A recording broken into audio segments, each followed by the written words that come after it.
Hello everyone, greetings of the day. So myself Gaurangi Kushwaha and today I am back with my another video on the topic, is consideration necessary for a contract? So for knowing the answer of this question, let's move to the video. So let's get started.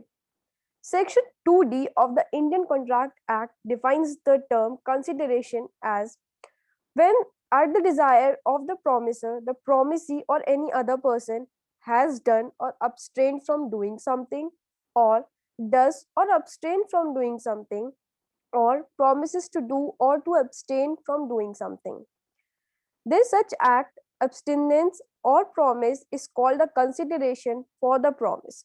In short, the term consideration means something in return, that is, quid pro quo. Pollock says that the price for which the promise of the other is bought and the promise thus given for value is impossible. Blackstone says the recompense given by the party contracting to the other. In a case, Curie versus Mishra defined the term consideration as follows. A valuable consideration in the sense of the law may consist either in some right, interest, profit, or benefit occurring to the party or some forbearance, detriment, loss, or responsibility given, suffered, or undertaken by others. Illustration: A agrees to sell his car to B for rupees 50,000. Here, B promises to pay the sum of rupees 50,000 is the consideration for A's promise to sell the car, and A's promise to sell the car is the consideration for B's promise to pay rupees 50,000. What are the essentials for consideration? These are: consideration should be passed as the request of offerer. Offeree should send only such consideration which is wanted by the offerer. In the case where offeree sends unwanted consideration, he has no right to claim counter consideration. In the case Durga Prasad versus Baldev, we can see this. Consideration may move from a promisee or any other person. In Indian law, according to Section 2D of the Indian Contract Act, consideration may move from the promisee or if the promiser has no objection from any other person. In English law, consideration move from promisee only, though it is said. So English law has given an exception, that is, there should be blood relation between the promisee and that other person who is sending the consideration. Consideration need not to be adequate. Consideration of the contract need not have equal magnitude. The inadequacy of consideration will not affect the validity of the contract. In Thomas versus Thomas case, it's clearly visible. Consideration must be lawful. Presence of unlawful consideration makes the contract illegal and hence void. Illustration: A promises to maintain B's child and B promises to pay rupees 1,000 yearly for the purpose. Here, the promise of each party is the consideration for the promise of the other party. There are lawful consideration. Consideration must be real. Consideration should not be any illegal contract. It must be believable concept. Types of consideration. These are 5 kinds. First is past consideration. Past consideration is something wholly done, foreboded, or suffered before the making of the agreement. Illustration: A saves B's life. B promises to pay A rupees 21,000 out of gratitude.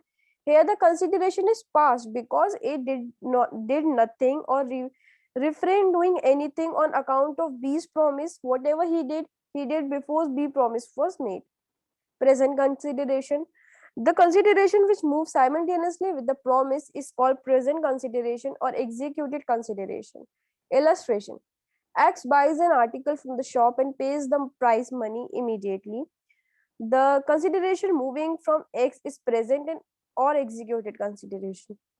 Future consideration. This type of consideration is a promise to do or abstain from doing something in the future.